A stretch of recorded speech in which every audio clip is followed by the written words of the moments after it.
It barely fit then. "I have this," she said, holding up the dress, "and you have your interview suit." Ryan stood and wrapped his arms around her from behind, his hands resting on their unborn child. "I hate that it's come to this.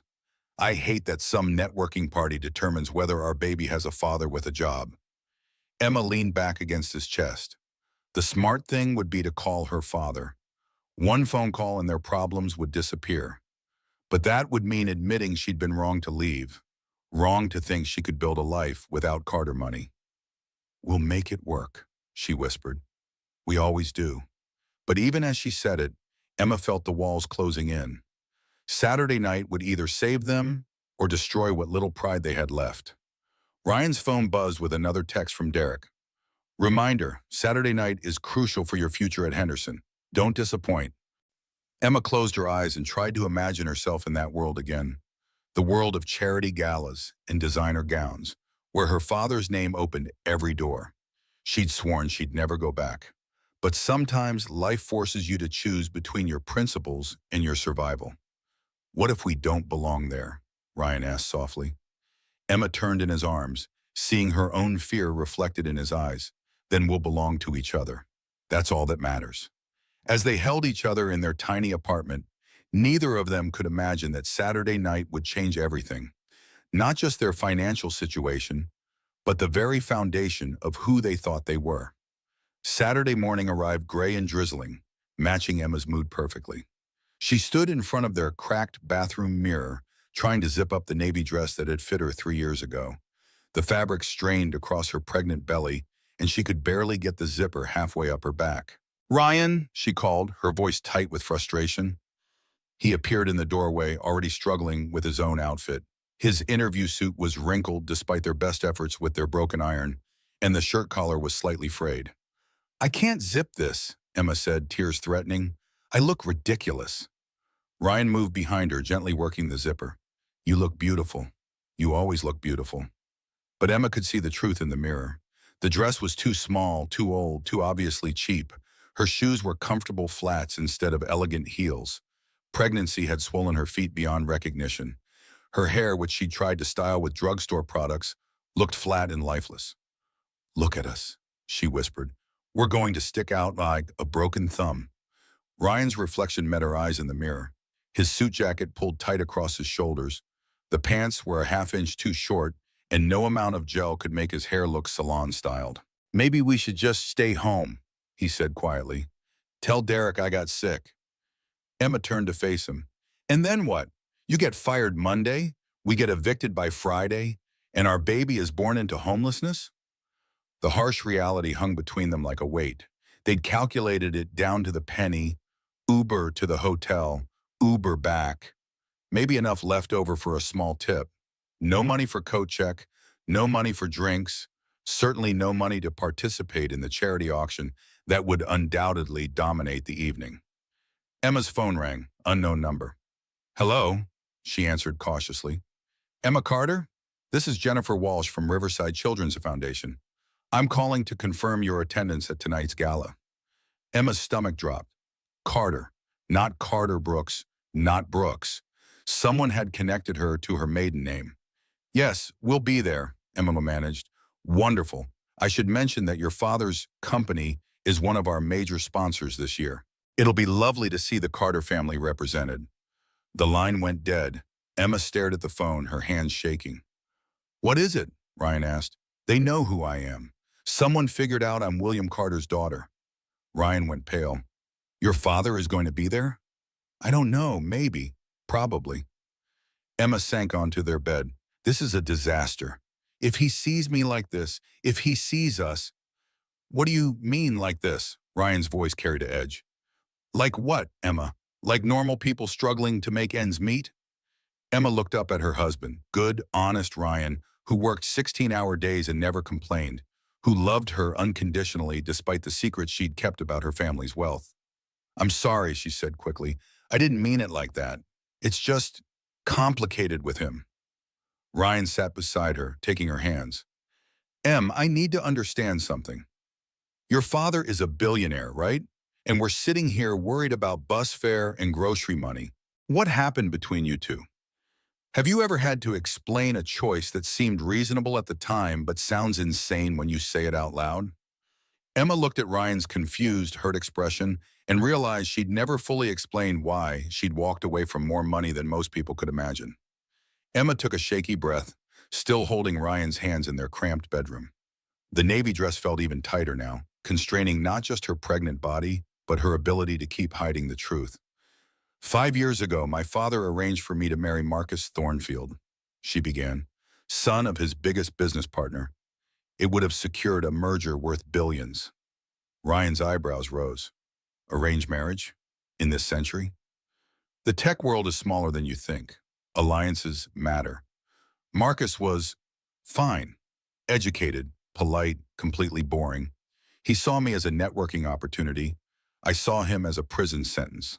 Emma stood and walked to their tiny window, watching raindrops race down the glass.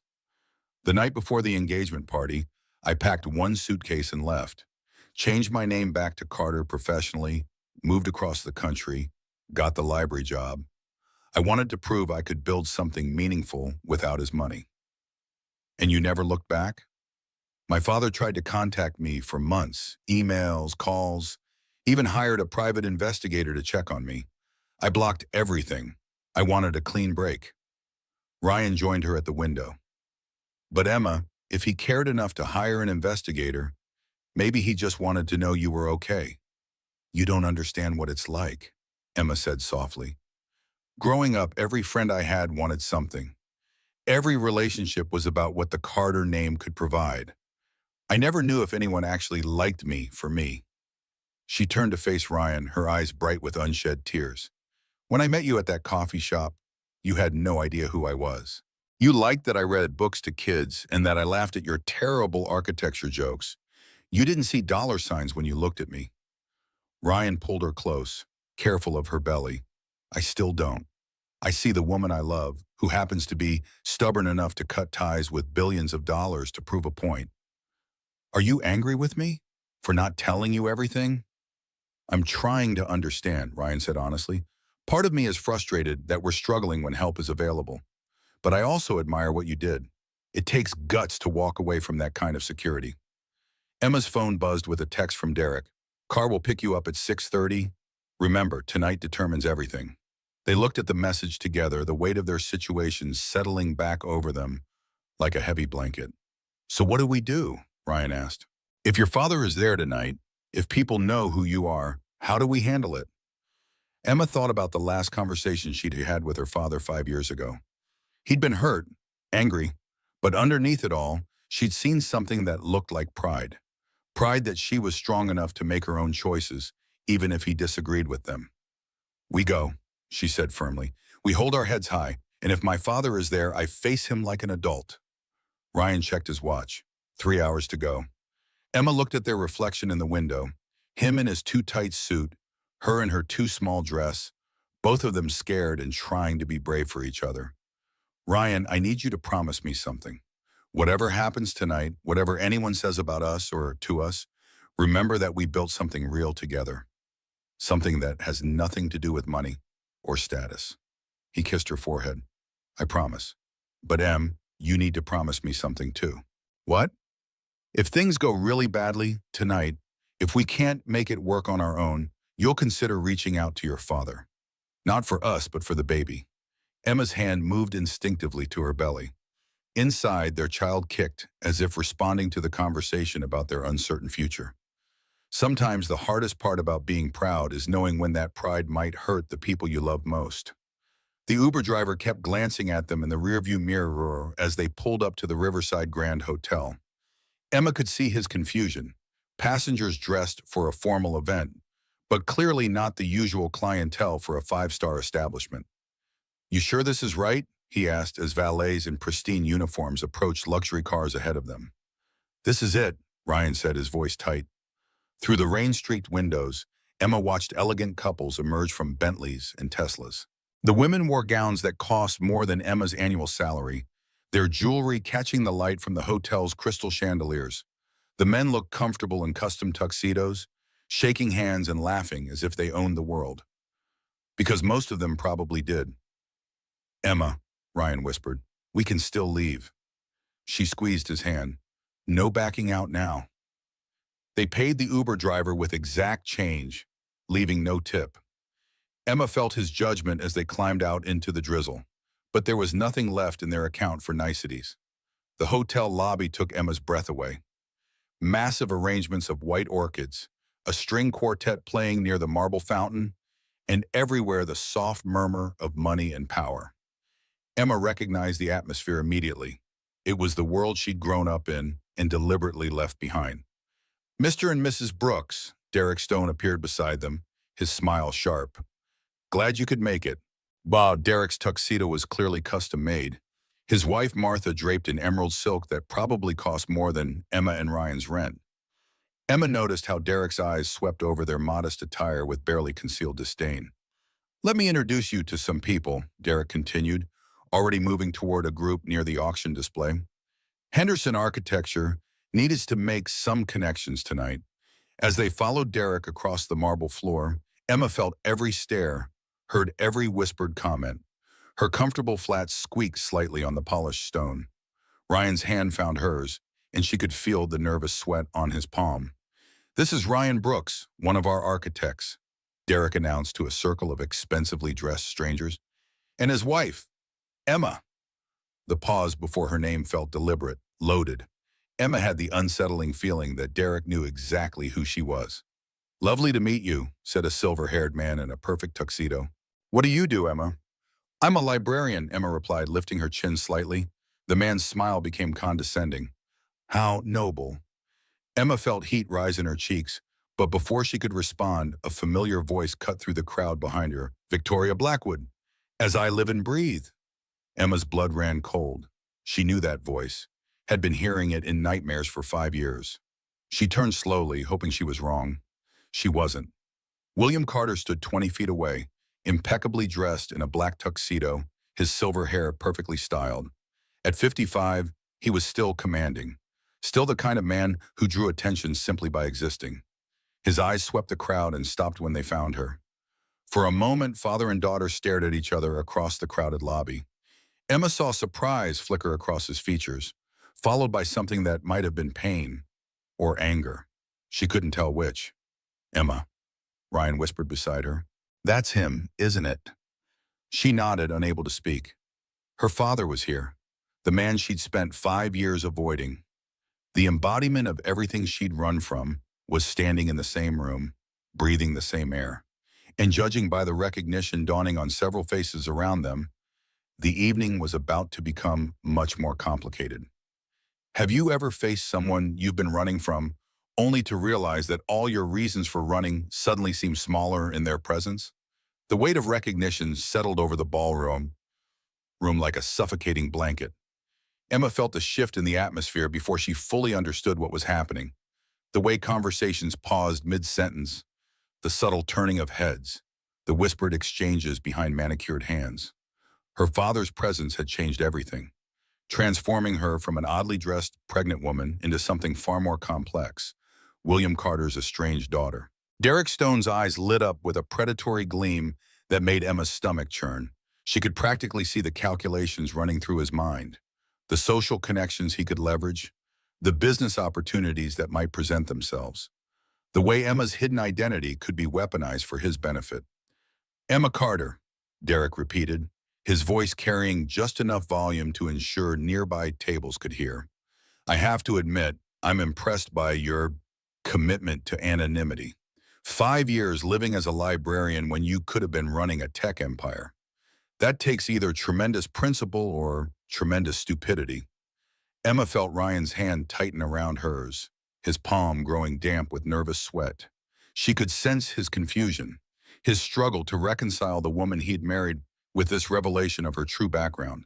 The Emma he knew packed lunches in brown paper bags and clipped grocery store coupons. The Emma these people were discussing had walked away from more money than most people could comprehend. It wasn't stupidity, Emma said quietly, her voice steady despite the tremor she felt inside. It was choice.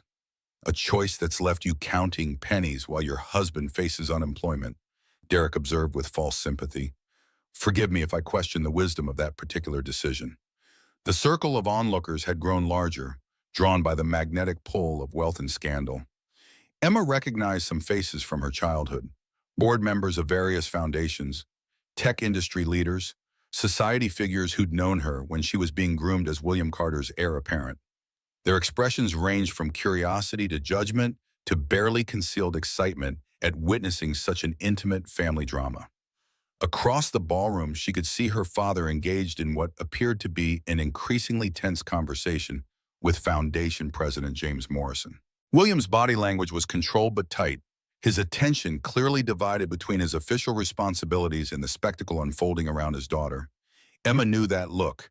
It was the same controlled fury he displayed during hostile board meetings, the calm before a devastating corporate storm. "You know," said Margaret Wellington, a woman Emma remembered from countless charity events of her youth, "I always wondered what happened to you, dear. One day you were being fitted for your engagement dress. The next you'd simply vanished." Poor Marcus was devastated. Emma felt heat creep up her neck. Marcus Thornfield, the arranged fiancé she'd fled from 5 years ago. He'd been pleasant enough in the way that expensive furniture was pleasant. Well-educated, well-connected, completely devoid of passion or genuine emotion. Their relationship had been a business transaction dressed up in romantic language, and Emma had seen her future stretching ahead like a luxurious prison. "Marcus recovered quite well," Emma replied evenly. "Last I heard, he'd married someone far more suitable to his needs." "Yes, Priscilla Ashworth," Margaret confirmed with a knowing smile. "Lovely girl, very amenable to family expectations. Her father's pharmaceutical company merged beautifully with the Thornfield Holdings." The subtext was clear. Emma had disrupted not just a marriage, but a business deal worth hundreds of millions. Her personal rebellion had cost multiple families significant profit, and the society crowd surrounding her hadn't forgotten. Ryan shifted uncomfortably beside her, and Emma could feel his growing unease. He was beginning to understand the magnitude of what she'd walked away from, the world she'd deliberately left behind. She watched his face as he processed the casual mentions of mergers and holdings, the way these people discussed human relationships in terms of business advantages. "I must say," continued another woman Emma didn't recognize, "it's rather romantic in a way, like a modern fairy tale in reverse, the princess choosing the pauper over the palace." The condescension in her tone made Emma's jaw clench. These people couldn't conceive of choosing love over money, principle over profit. To them, her decision wasn't brave or principled, it was incomprehensible and therefore foolish. "Tell me, Ryan," Derek said, turning his attention to Emma's husband like a cat playing with a wounded mouse. "How does it feel to discover you're married to a billionaire's daughter?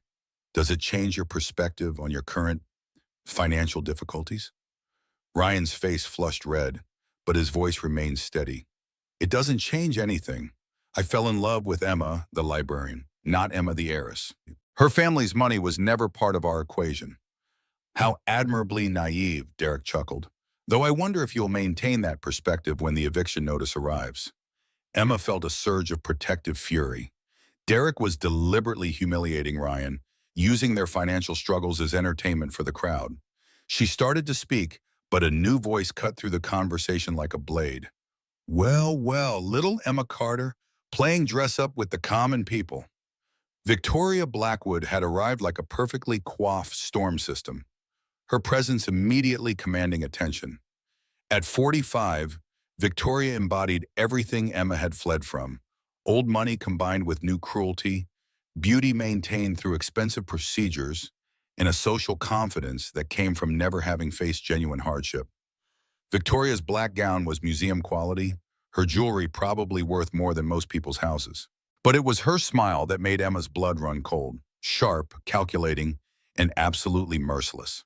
"Victoria," Emma said carefully, remembering her mother's long-ago lessons about maintaining composure under attack, "you look exactly the same."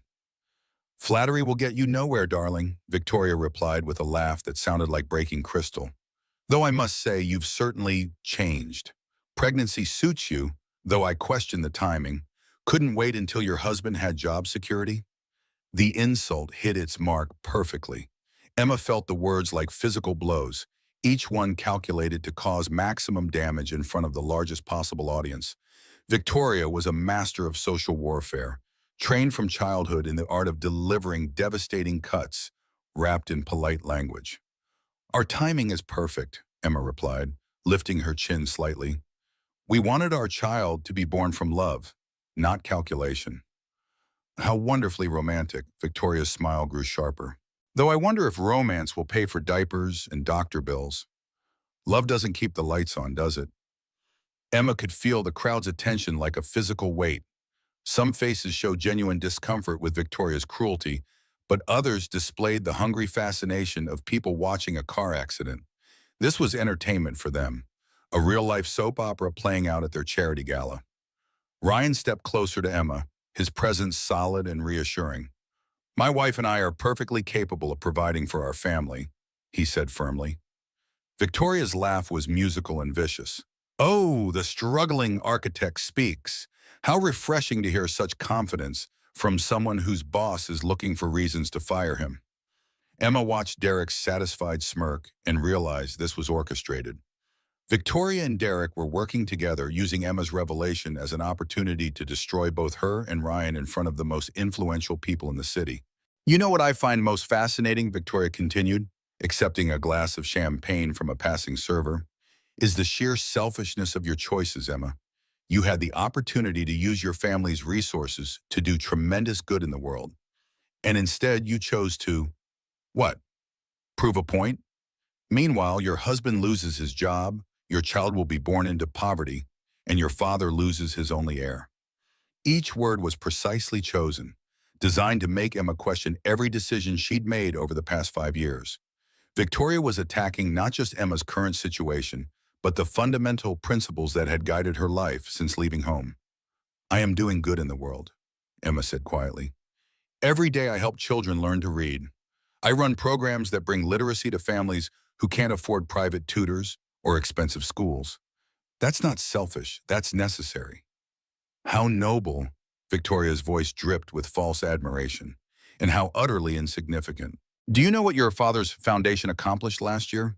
They built 12 schools in underserved communities, funded literacy programs in 47 states, and provided educational resources to over 2 million children. But please tell us more about your little story time sessions. The words hit like arrows, each one finding its mark. Emma felt the magnitude of what she'd walked away from, not just personal wealth, but the power to make massive positive change in the world. How many children could have been helped with resources she'd rejected out of pride? Emma does more with her limited resources than most people do with unlimited ones, Ryan said fiercely. She doesn't just write checks. She shows up every day and makes a difference in real children's lives. How touching. Victoria turned her attention to Ryan like a serpent, focusing on new prey. The devoted husband defending his pregnant wife's minimum wage job. I'm sure that loyalty will be very comforting when you're both unemployed and homeless. Emma felt tears threatening and fought them back with everything she had. She would not give Victoria the satisfaction of seeing her break down. But the stress was taking its toll. She could feel the baby responding to her elevated heart rate, shifting restlessly in her womb. You know what I think happened here, Victoria continued, her voice carrying clearly across the increasingly quiet ballroom, is that little Emma threw a tantrum when she couldn't have exactly what she wanted. She couldn't handle the responsibility that comes with real wealth and power, so she ran away to play house with the first man who paid attention to her. That's not true, Emma said, but her voice sounded weak even to her own ears. Isn't it? Victoria's smile was triumphant. Because from where I'm standing, you look like a woman who traded away her family's legacy, her father's love, and her child's future because you were too immature to handle adult responsibilities. The ballroom had gone almost completely silent now, the normal dinner conversation replaced by the magnetic pull of social combat. Emma could feel hundreds of eyes on her, could sense the phones being discreetly positioned to capture this moment for social media posterity. Across the room, she saw her father rising from his seat, his face dark with the controlled anger. But the distance between them felt infinite, 20 feet that might as well have been 20 years of separation and misunderstanding. Tell me, Emma, Victoria said, moving in for what was clearly intended to be the killing blow. When your child asks why they grew up poor while their grandfather is worth billions, what will you tell them? That mommy's pride was more important than their future? The question hung in the air like a poison cloud, because underneath all her justifications and principles, Emma couldn't shake the fear that Victoria might be right. Had her desire for independence condemned her child to unnecessary hardship? Was her stubborn pride really worth more than her family's security? Ryan's hand found hers, squeezing tightly. When she looked at him, she saw not judgment or doubt, but fierce, unwavering love. He knew exactly who she was and why she'd made her choices, and he stood by her completely. "I'll tell them," Emma said, her voice growing stronger, "that their mother chose love over convenience, authenticity over appearances, and meaning over money. I'll tell them that real wealth isn't measured in dollars. It's measured in the lives you touch and the principles you refuse to compromise." For a moment, Victoria's mask slipped, revealing something that looked almost like respect, but it was quickly replaced by renewed venom. "How inspirational," Victoria said. "I'm sure that philosophy will be very comforting when you're explaining why you can't afford their college tuition." That was the moment Emma felt something shift inside her, not just emotionally, but physically. A sharp pain shot across her lower abdomen, followed by another. The stress, the confrontation, the emotional upheaval, it was all too much for her pregnant body to handle. Emma gasped, her hand flying to her belly as another contraction gripped her. This wasn't the mild discomfort she'd been experiencing for weeks. This was urgent, demanding, impossible to ignore. "Emma?" Ryan's voice was sharp with concern. "What's wrong?" "I think," Emma's voice was breathless with pain and fear, "I think we need to get to the hospital. Now." The ballroom erupted into concerned murmurs and urgent whispers. Victoria stepped back, her triumph suddenly replaced by what looked like genuine alarm. Across the room, William Carter was already moving toward them, his face pale with fear for his daughter and unborn grandchild. Sometimes the body has its own way of ending confrontations that the mind can't escape. As Emma felt another wave of pain wash over her, she realized that all of Victoria's cruel words, all the social posturing and public humiliation, meant nothing compared to the safety of her child. The rest, the money, the family drama, the society gossip, could wait. Right now there was only one thing that mattered: getting to the hospital before it was too late. The ride to Mercy General Hospital passed in a blur of sirens, flashing lights, and Emma's increasingly urgent contractions. Ryan held her hand in the back of the ambulance, his face pale with fear as he watched his wife struggle with each wave of pain. The EMT monitoring Emma's vital signs kept stealing glances at the man riding with them, William Carter himself, who had insisted on accompanying his daughter despite protests about space limitations. "Try to breathe through it," the EMT instructed as another contraction gripped Emma. "We're almost there." Emma focused on Ryan's eyes, using them as an anchor against the storm of physical pain and emotional chaos. 20 minutes ago, she'd been defending her life choices at a charity gala. Now she was fighting to ensure her baby would survive to be born at all. "It's too early," she gasped between contractions. 7 months. The baby isn't ready." "Babies born at 32 weeks have excellent survival rates," William said quietly from his corner of the ambulance. His voice carried the same calm authority he used in business crises, but Emma could see the fear underneath. "The hospital has an excellent NICU. The baby will be fine." Ryan squeezed Emma's hand tighter. "We're all going to be fine," he said, though his voice shook with uncertainty. The ambulance pulled up to the emergency entrance with a final wail of sirens. Within minutes, Emma was on a gurney being rushed through automatic doors, fluorescent lights flashing overhead like a disorienting strobe. The hospital smell, antiseptic mixed with something indefinably medical, triggered a wave of nausea that competed with her contractions. Emma Carter Brooks, 32 weeks pregnant, premature labor triggered by stress, the EMT rattled off to the emergency room team. Contractions every 3 minutes, blood pressure elevated but stable. A young doctor appeared beside the gurney, her face professional but kind. "I'm Dr. Sarah Chen. We're taking you straight to labor and delivery for evaluation. How are you feeling?" "Scared," Emma admitted as they moved through the hospital corridors, "and like I might throw up." "Both completely normal," Dr. Chen assured her. "We're going to do everything we can to stop or slow the labor. Give your baby more time to develop." They reached the labor and delivery ward, where Emma was quickly transferred to a bed surrounded by monitors and medical equipment.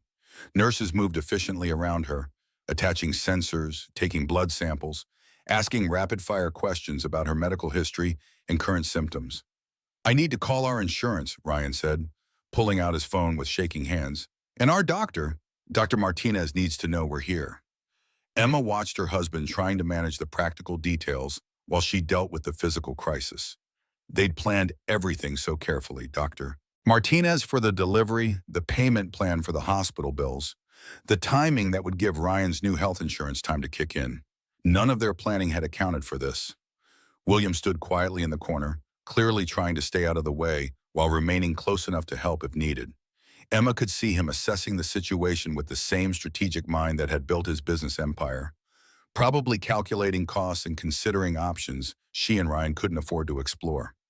"Mrs. Brooks," Dr. Chen said, settling into a chair beside Emma's bed, "I need to ask about stress levels. The EMT mentioned this started during a social event." Emma's face burned with embarrassment. How could she explain that her premature labor had been triggered by a public humiliation at a charity gala? That the stress of confronting her estranged father and defending her life choices had put her baby at risk? "There was a confrontation," Emma said carefully. "Some people were unkind about my personal situation." Chen's expression remained professionally neutral, but Emma caught the slight tightening around her eyes. Stress is a significant factor in premature labor, especially chronic stress combined with acute emotional trauma. "Have you been under unusual pressure lately?" Ryan answered when Emma hesitated. "Financial pressure, job uncertainty, family complications." The understatement of the century, Emma thought.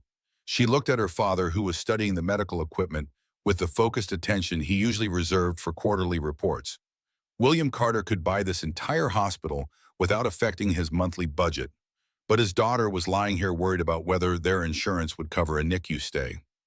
"The good news," Dr. Chen continued after reviewing Emma's vital signs, "is that your contractions are beginning to space out. We've given you medication to help slow the labor, and the baby's heart rate is strong and steady." Emma felt some of the tension leave her shoulders. "So the baby's okay?" "Right now, yes, but Mrs. Brooks, I need to be direct with you about something." Dr. Chen's tone became more serious. "Even if we successfully stop labor today, you're now considered high risk for the remainder of your pregnancy.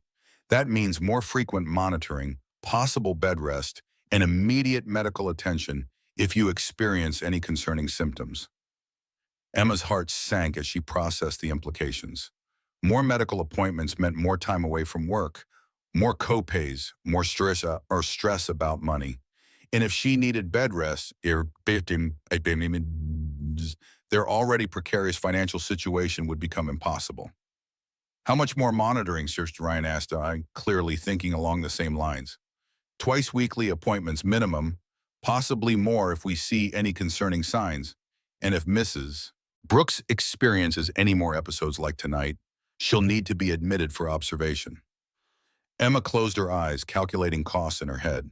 Their current insurance required a $50 copay for each doctor's visit, plus 20% of any additional testing. Twice weekly for the remaining 8 weeks would cost them at least $800, money they simply didn't have. Dr. Williams spoke for the first time since arriving at the hospital. "What would ideal care look like for my daughter? Not constrained by insurance limitations or financial considerations, just medically optimal care." Dr. Chen glanced between William and Emma, clearly sensing family tension. "Ideally, a maternal fetal medicine specialist, weekly ultrasounds, stress monitoring, possibly a period of hospital observation if the high blood pressure continues, access to the best NICU in the state if early delivery becomes necessary." Emma felt tears building as the gap between ideal and possible became clear. Everything Dr. Chen described was available if you had enough money or perfect insurance.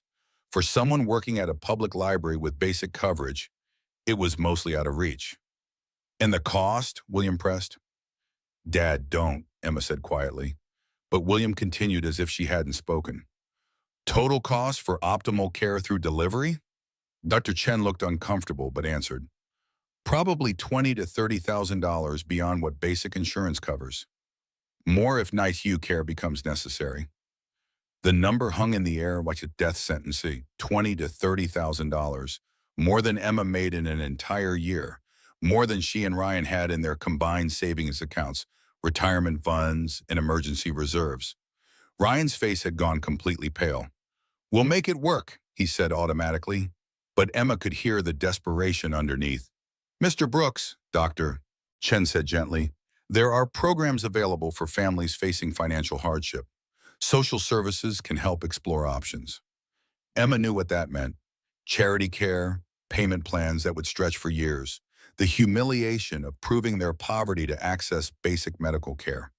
She'd seen families at the library navigating similar systems, filling out endless paperwork and waiting in bureaucratic limbo while medical needs went unmet.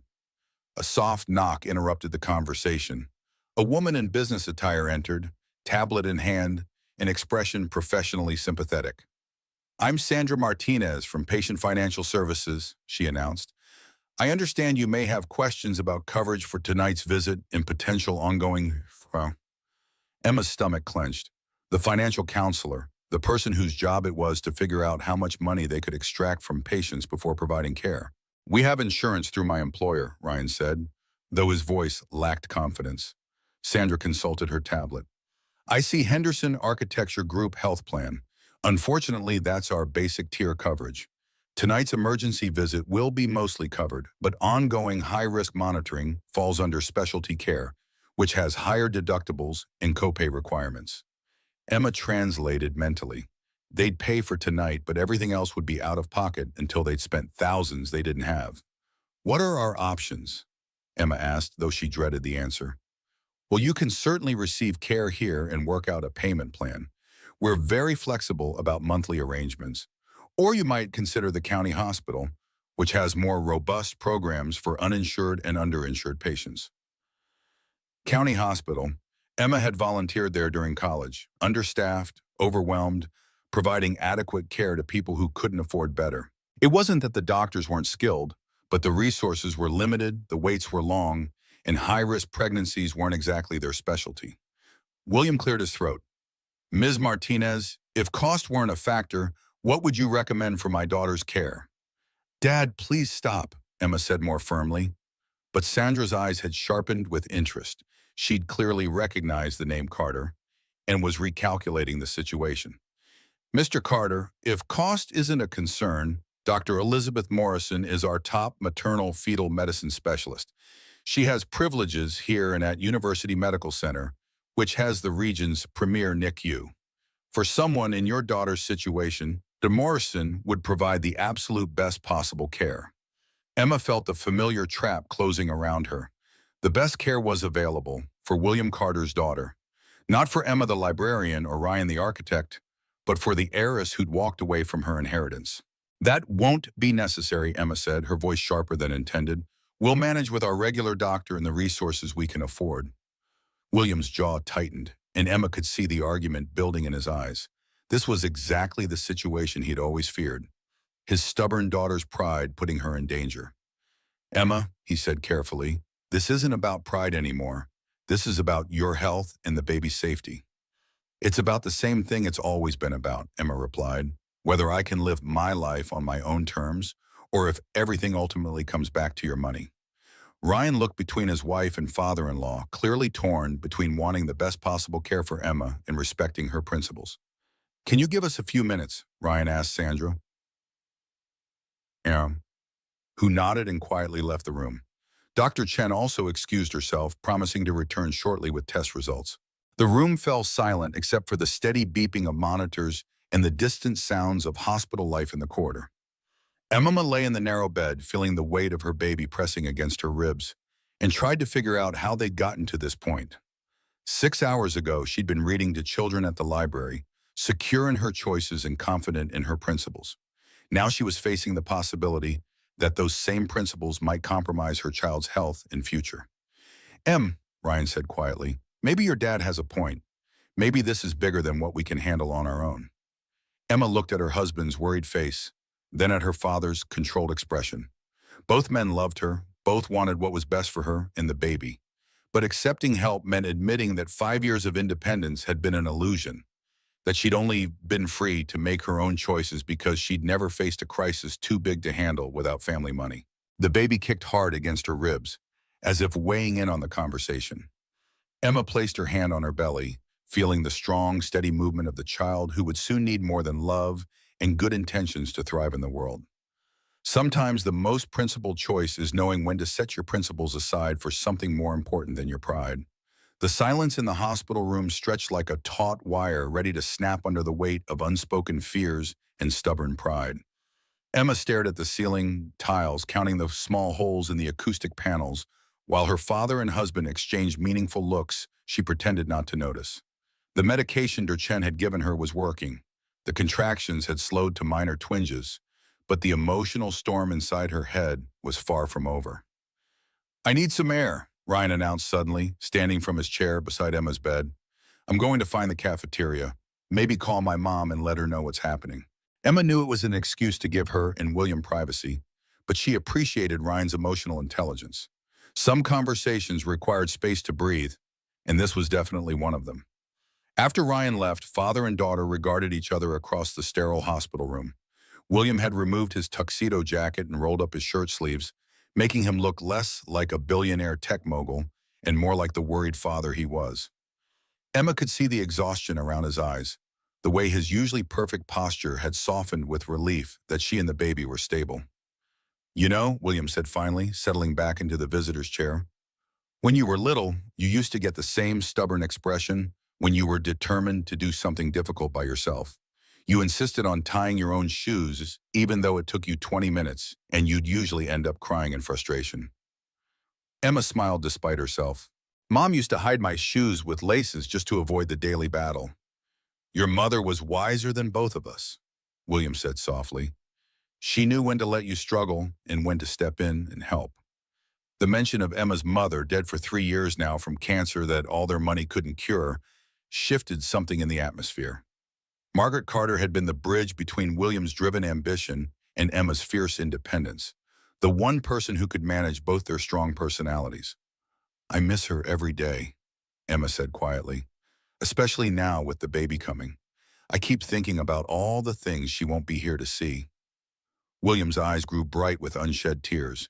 She would have been so excited about being a grandmother.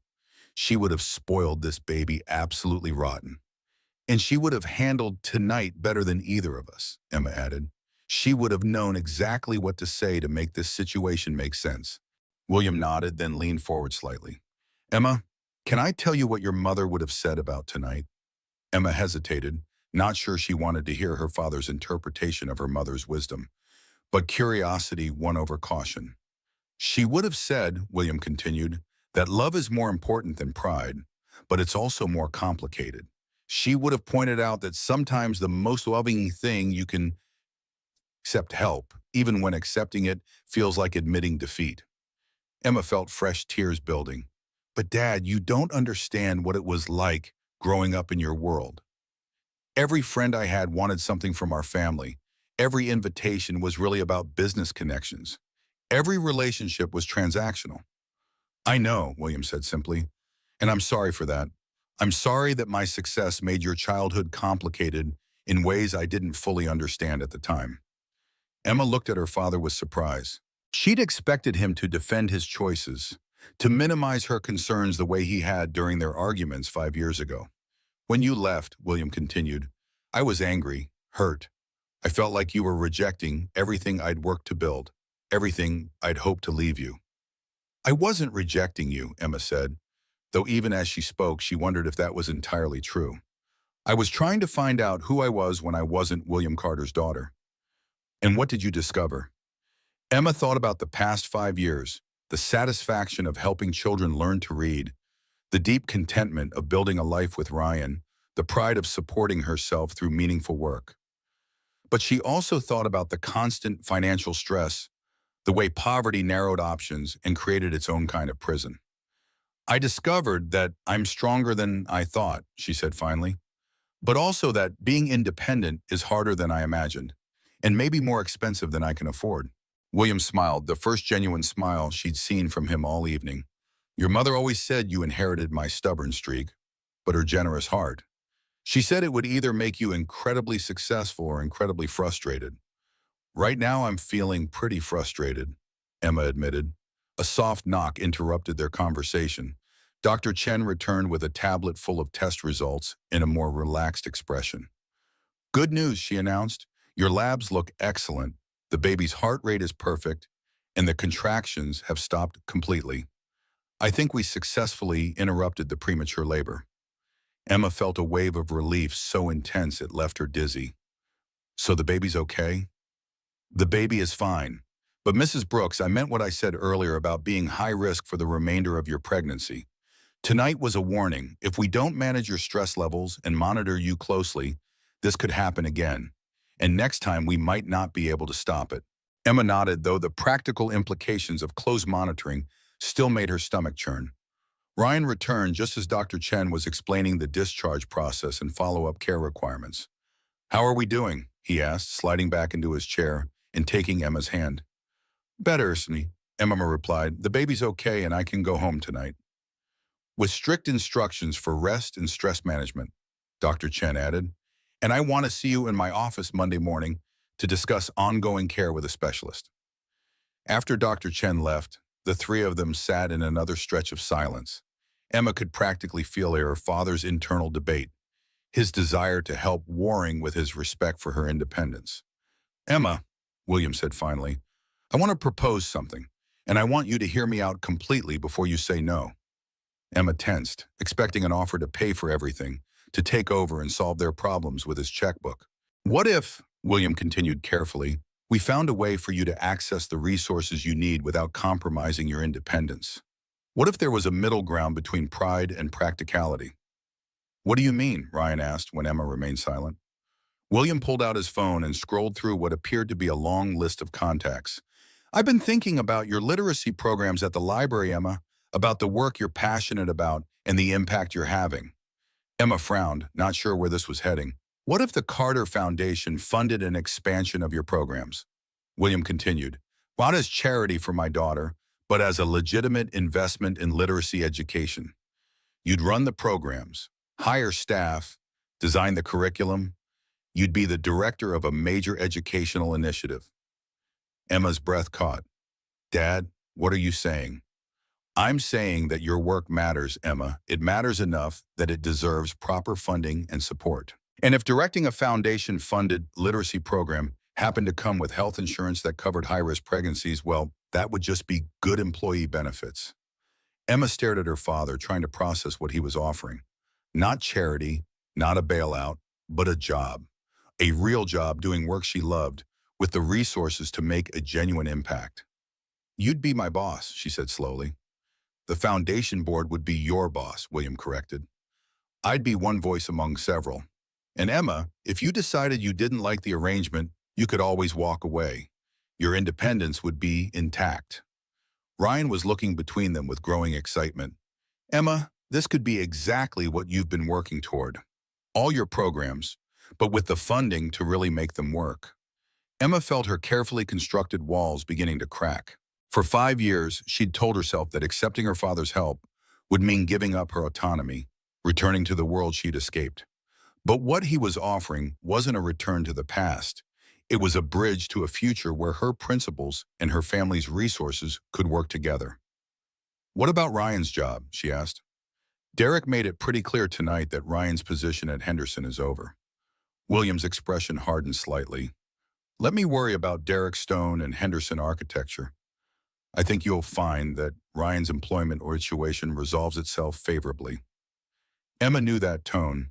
Her father was planning something, and Derek Stone was about to discover what happened when you publicly humiliated William Carter's family. I need to think about this, Emma said finally. Of course, William replied. But Em, don't take too long. Your health and the baby's health can't wait for perfect solutions. As if summoned by the mention of health concerns, Sandra Martinez from Financial Services appeared in the doorway again, tablet in hand and expression apologetic. I'm sorry to interrupt, she said, but I need to go over tonight's charges and discuss payment arrangements for any follow-up care. Emma's stomach sank as reality reasserted itself. Whatever her father was proposing would take time to arrange, but the medical bills were immediate and growing. Actually, William said, standing and pulling out his wallet, I'd like to take care of tonight's expenses. Consider it a grandfather's prerogative. Dad, no, Emma started to protest. Emma, William interrupted gently, your mother would have my head if I let financial concerns interfere with your medical care. Let me do this one thing, please. Emma looked at her father's face, worried, loving, and determined to protect his family in the only way he knew how. She thought about her mother, who had always been able to balance pride with practicality, principle with love. Okay, she said quietly. Thank you. William's smile was radiant as he followed Sandra out to handle the financial arrangements. Emma watched him go, feeling something shift inside her chest.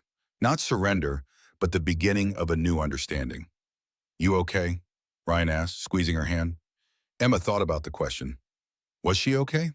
Her father was back in her life, her carefully maintained independence was cracking, and she was facing the reality that love sometimes meant accepting help you didn't want to need. I think I'm starting to be okay, she said finally. For the first time in a long time, I think I might actually be okay. Sometimes the bravest thing you can do is let the people who love you help carry the weight you've been carrying alone. The hospital room was quiet except for the steady beeping of monitors and the soft murmur of voices in the hallway. Emma lay propped up on pillows, her hand resting on her belly, while Ryan dozed in the uncomfortable chair beside her bed. The stress-induced contractions had stopped after several hours of monitoring, but the doctors wanted to keep her overnight for observation. A soft knock on the door made her look up. William Carter stood in the doorway, looking uncertain, an expression Emma had never seen on her father's face before. May I come in? He asked quietly. Emma nodded, and William entered, carrying a small bouquet of daisies, her favorite flowers as a child. Not the elaborate arrangements he could afford, but simple flowers that meant he remembered. How are you feeling? He asked, taking a seat in the second visitor chair. Better, scared but better. Emma's voice was hoarse from crying and exhaustion. The baby's okay. That's what matters. William nodded, his eyes filling with relief. When I saw you collapse at the gala, He trailed off, running a hand through his silver hair. I realized I've wasted 5 years being stubborn and hurt, instead of making sure my daughter was safe and happy. Emma felt tears threatening again. Dad, I'm sorry I left the way I did. I should have talked to you instead of just disappearing.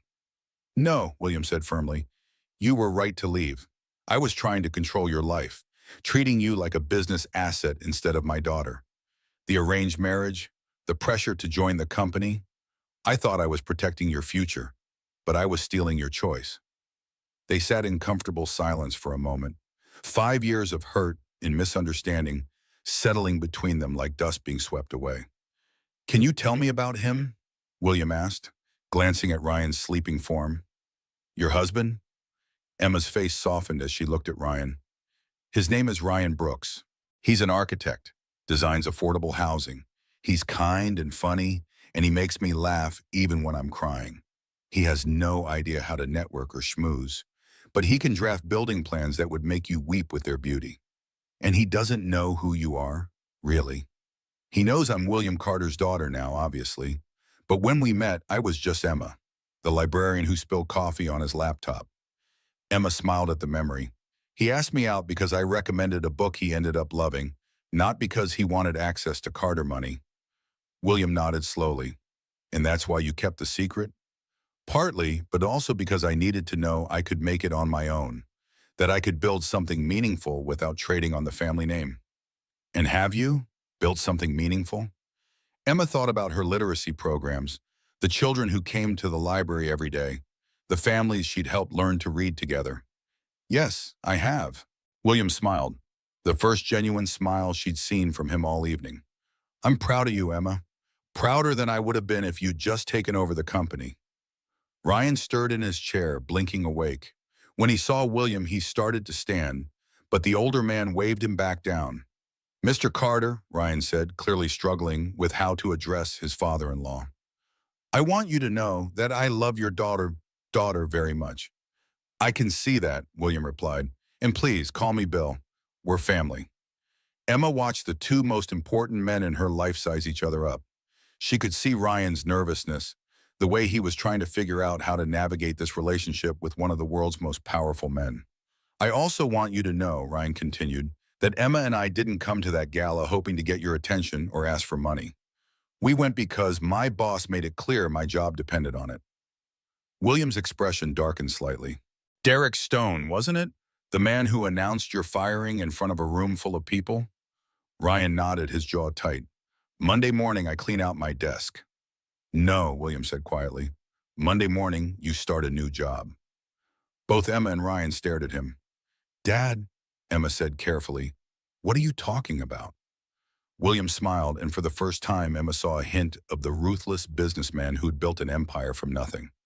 Let's just say that certain architectural firms are about to find their contracts with Carter Technologies reviewed, and certain other firms are going to find themselves in need of talented architects.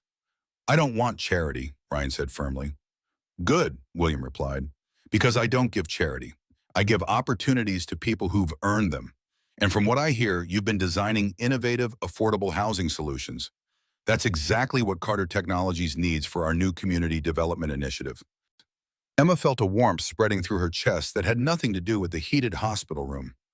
Her father was offering Ryan a real job, not a handout, a chance to use his skills on projects that mattered.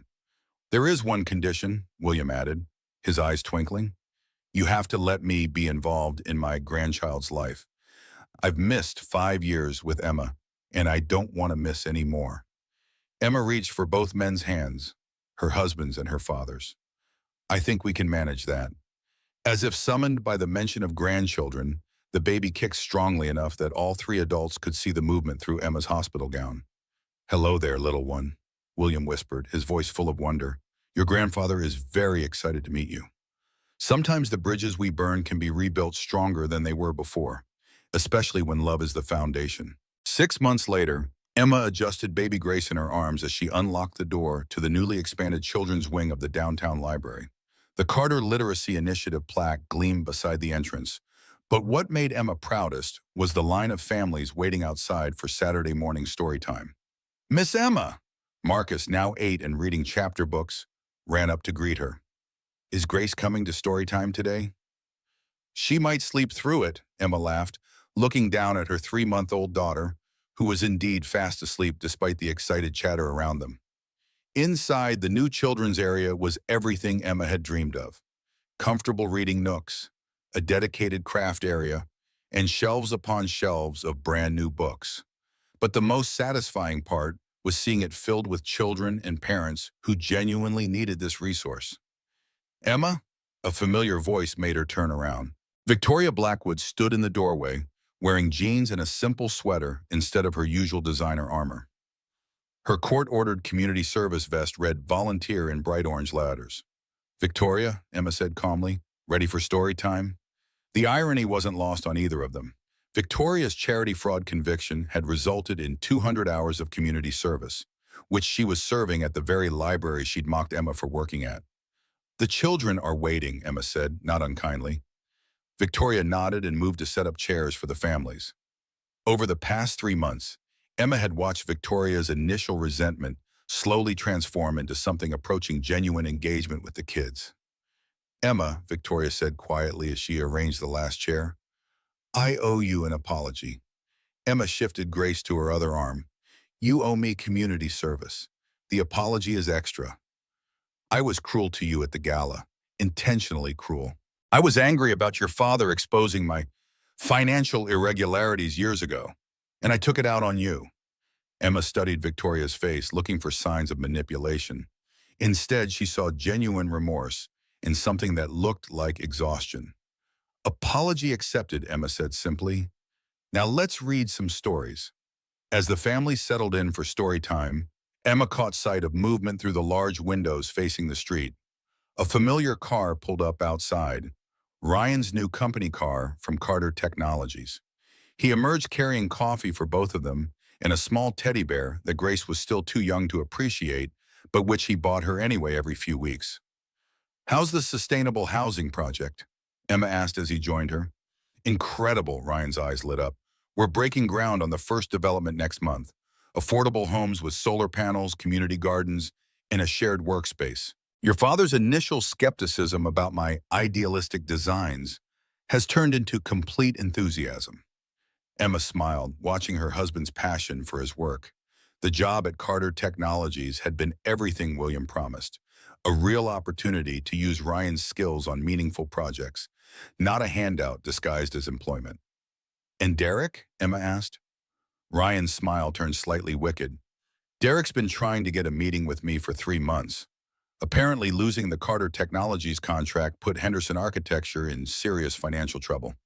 Through the window, Emma could see Derek Stone himself sitting in his car across the street, presumably working up the courage to come inside and ask for Ryan's help securing new contracts. "Are you going to meet with him?" "Eventually, Ryan, Ryan said, "but when I'm ready, and when he's ready to treat people with respect instead of as expendable resources." Emma's phone buzzed with a text from her father. "Running late to story time. New grandfather privileges revoked if I miss another one." Emma laughed, showing Ryan the message. Her father had become the most devoted grandfather imaginable, showing up to every library event and spoiling Grace with age-appropriate educational toys. "Places, everyone," Emma called to the families gathered in the reading circle. "Today we're reading The Little Engine That Could." As she opened the book, Emma looked around the room filled with children, parents, and yes, even Victoria Blackwood helping a shy toddler find a seat. Outside, Derek waited in his car, humbled and hoping for a second chance. Somewhere across town, her father was probably speeding to get here in time to watch his granddaughter's first official story time. "I think I can. I think I can," Emma read aloud, her voice carrying across the quiet room. Grace stirred in her arms, opening her eyes at the sound of her mother's voice. For a moment, mother and daughter looked at each other, and Emma saw Ryan's stubborn determination reflected in Grace's tiny features, along with her own quiet strength. The little engine in the story made it over the mountain through persistence and belief in herself. Emma thought about her own mountain, leaving her father's world, building a life with Ryan, facing down Victoria's cruelty, and finding her way back to family on her own terms.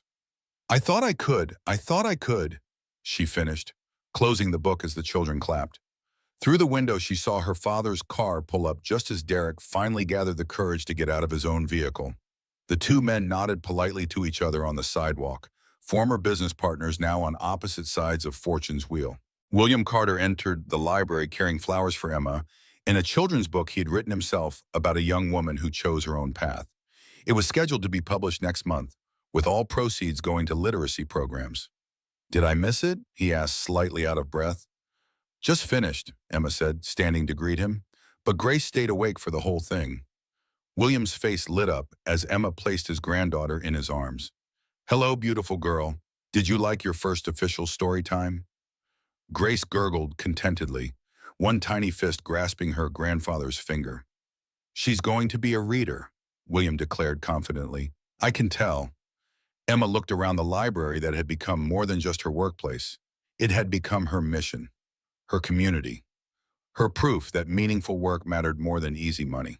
She watched Victoria helping clean up after story time, Derek outside gathering courage to face his former employee, Ryan discussing architectural plans with interested parents, and her father completely enchanted by his granddaughter.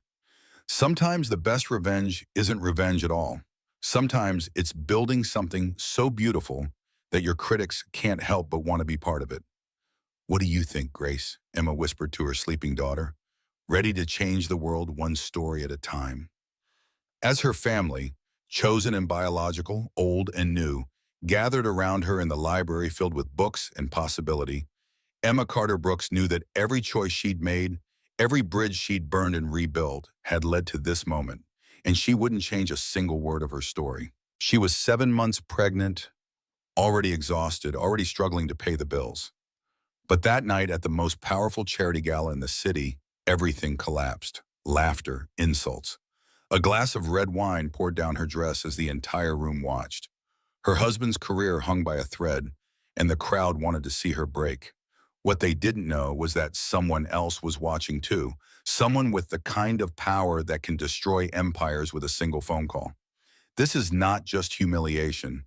This is war. And before the night is over, you'll see exactly how the mighty fall. If you want to see how it all unfolds, stay until the end. And don't forget to like, comment, share this story, and subscribe for more dramas that hit harder than reality itself. Emma Carter Brooks pressed her palm against her swollen belly as another sharp pain shot through her lower back. 7 months pregnant and still shelving books at the downtown public library, she wondered how much longer she could keep this up. The fluorescent lights buzzed overhead, casting harsh shadows across the worn carpet where children gathered for story time. "Miss Emma, are you okay?" asked 7-year-old Marcus, tugging at her maternity dress. His concerned brown eyes reminded her why she loved this job despite the meager pay. "I'm fine, sweetheart," Emma smiled, kneeling carefully to his level. "Just getting ready for my own little one to arrive." As the children dispersed to their parents, Emma's phone buzzed. A text from Ryan. "Still at office. Derek breathing down my neck about Monday's layoffs. Love you." Emma's heart clenched. Ryan had been working 16-hour days for weeks, desperately trying to prove his worth at Henderson Architecture.